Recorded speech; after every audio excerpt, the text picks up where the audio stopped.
sobre isso, Deus é bom. Um acentuado contraste é visto entre a bondade de Deus, revelada em cada detalhe da história de Israel, e a desobediência do povo. Os israelitas sofreram com a correção divina por causa da prática deliberada do pecado. No entanto, queridos, a disciplina de Deus não é um castigo, e sim uma maneira de corrigir aquele a quem tanto ama. Que você vê a história de Israel, você vai ver realmente como foi que Deus revelou-se a eles, o que Deus operou para eles, para aquele povo. E você vai ver muitas vezes eles sendo rebeldes, desobedientes e, consequentemente, colheram consequências. Mas entenda uma coisa, você que é pai, você que é mãe, você sabe que você tem que educar seus filhos e há momentos que você tem que disciplinar. No tempo dos nossos pais, dos nossos avós, a disciplina era aqui, né? O chinelo, às vezes até a vassoura e assim por diante. E tinha os pais que jogavam as coisas, a gente tinha que desviar, né? Tem esses detalhes. Lógico que hoje a disciplina tem que ser aplicada de uma forma diferente, não é verdade? Mas que a disciplina tem que haver, tem que existir. E assim é Deus, Ele nos ama. Isso nos leva a disciplinar. Algum filho entende que o pai é bom, que a mãe é boa quando está sendo disciplinado? Lógico que não. Depois que a gente já está assim, mais velha que a gente é. Foi por isso que a mamãe falou isso, foi por isso que o papai disse aquilo. Quando a gente se torna pai, avô, que a gente muitas vezes vai entender por que tais correções. Outra coisa, o versículo 3 fala assim: bem-aventurados os que guardam o juízo, o que pratica justiça em todos os tempos. Aqui o que é isso, praticar a justiça? É que Deus, queridos, ama o que é justo. Por isso, aquele que guarda a sua consciência íntegra diante dele, pratica a justiça, será plenamente abençoado. Ou seja, que Deus é justo. É da vontade dele que sejamos justos também. A consequência, vamos ser abençoados. Ah, pastor, mas alguém agiu com injustiça comigo, então eu vou pagar a mesma moeda. É o mundo que nós vivemos, não é isso? Olha, bateu, levou. Mas a Bíblia manda a gente ser justo. Porque Deus, Ele é justo. O versículo 13, é porque para a gente comentar um pouco mais, né? O versículo 13 fala assim: porém cedo se esqueceram das suas obras, não esperaram o seu conselho.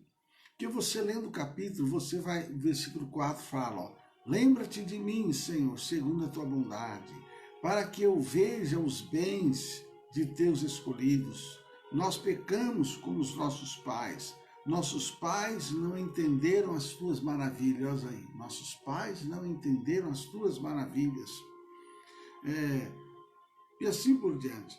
Então, repreendeu também o mar vermelho, este o secou. Então ele fala aqui das maravilhas de Deus e a desobediência dos seus pais. E agora aqui no versículo 13, fala o quê? Da ingratidão. Deus abriu o mar vermelho para eles, mas agora eles foram ingratos. Deus enviava maná, mas eles foram ingratos. Deus enviou codorniz, mas eles sempre com atitude de ingratidão. Porque a ingratidão, querido, ela nasce da incapacidade do ser humano de reconhecer e agradecer os benefícios recebidos de Deus. Isso é que é ingratidão. A pessoa, ela tem dificuldade de reconhecer. Você já foi bom para alguém e essa pessoa foi injusta com você? Você muitas vezes já deve ter experimentado no seu dia a dia pessoas que foram ingratas com você. Dói, não dói? Não é ruim? Não é chato? Pois então, é isso que o povo de Israel fez com Deus. E é isso que nós temos que ter cuidado. Porque principalmente na hora das lutas, o nosso foco fica nas lutas e a gente esquece quantas lutas Deus já nos livrou. Sabe de uma coisa, você está enfrentando luta, o mesmo Deus que te guardou até hoje e que várias vezes te deu os livramentos, acalma teu coração. Deus vai chegar com a providência dele hoje também. Ele vai chegar com a providência. Queridos, o versículo 14 diz assim, ó, mas deixaram-se levar a cobiça no deserto e tentaram a Deus na solidão. Ele lhes cumpriu o seu desejo, mas enviou magreza às suas almas.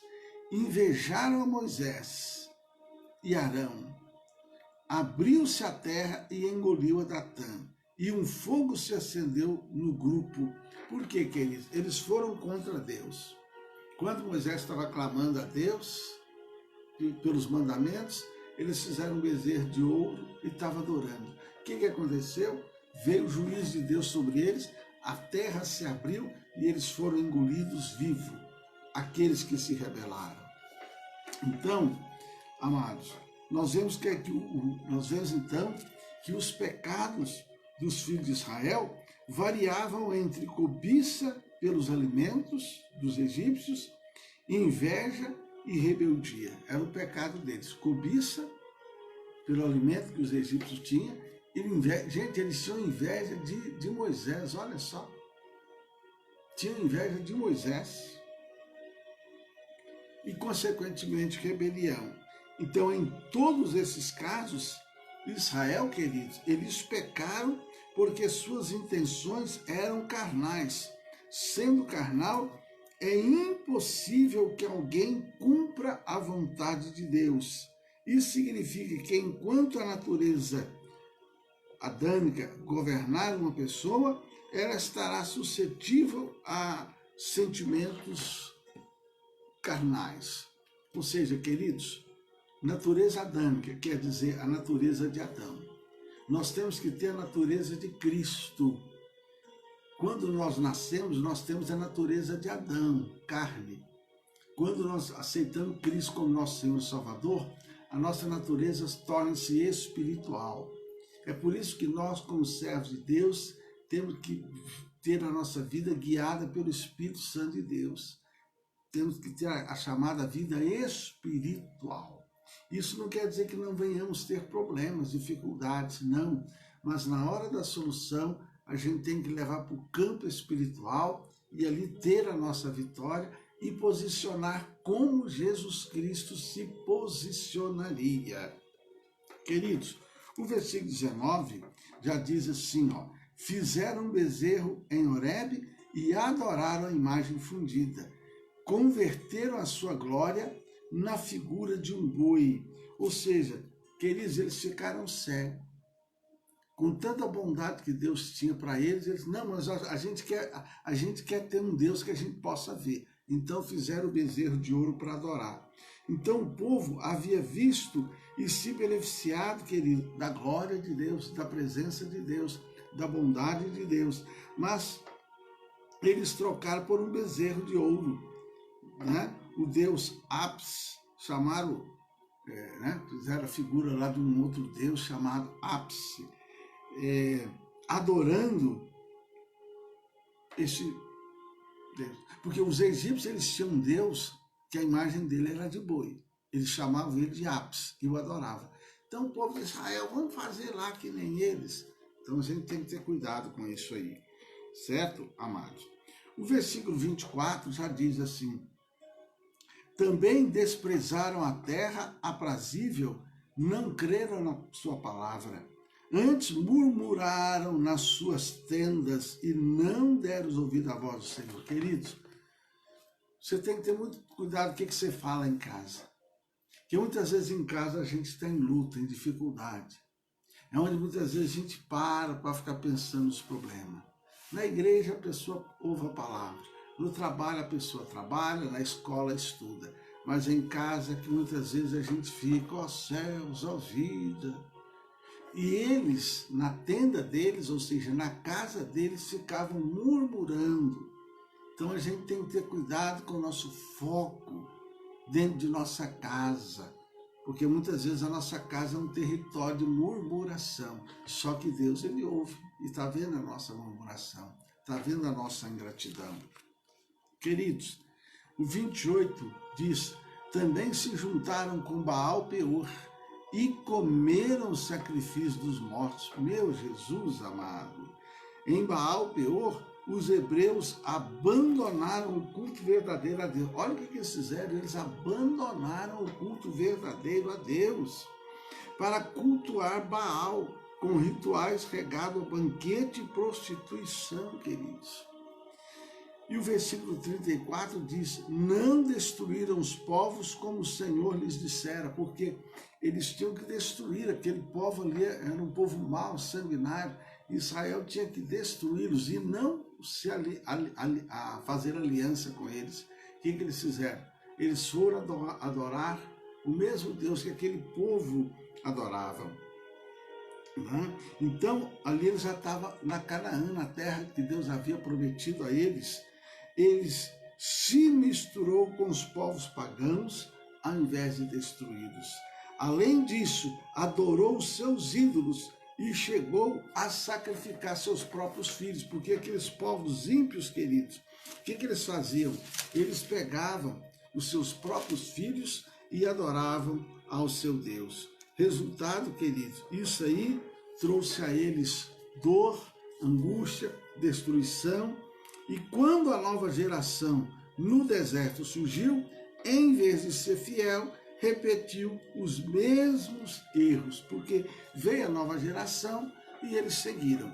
Então, eu quero dizer para você o seguinte, não importa o que os demais crentes estão fazendo, não importa o que as demais pessoas cristãs estão fazendo, o que importa é o que você está fazendo. Tenha uma vida na presença de Deus, adore a Deus. Talvez você está tendo no momento uma vida de luta, batalha, dificuldade. Talvez você tenha sido impelido a murmurar e a reclamar de Deus. Mas reconheça Deus como seu Senhor, em nome de Jesus. Ah, mas agora está na moda fazer assim, mas agora pode-se fazer assim. Não interessa que outros cristãos, outros crentes ou os outros evangélicos façam. O interessa é o que você está fazendo na presença de Deus. Querido Deus e Pai, eu te agradeço por essa madrugada que o Senhor nos concede. Te agradeço pelas pessoas que estão ao vivo aqui conosco. Te agradeço por aqueles que depois vão ouvir essa palavra. Meu Deus, eu te agradeço por pessoas aqui em Curitiba que estão nos ouvindo. Mas te agradeço pela Lúcia Sena, que está lá em Fortaleza, lá no Nordeste nos ouvindo. Mas também a pastora, ó Deus amado, que está aqui nos acompanhando também, em nome de Jesus. Meu Deus, pessoas do Nordeste, pessoas do Sul, que têm ouvido esta palavra. Eu te agradeço em nome de Jesus, que a tua palavra não volte vazia.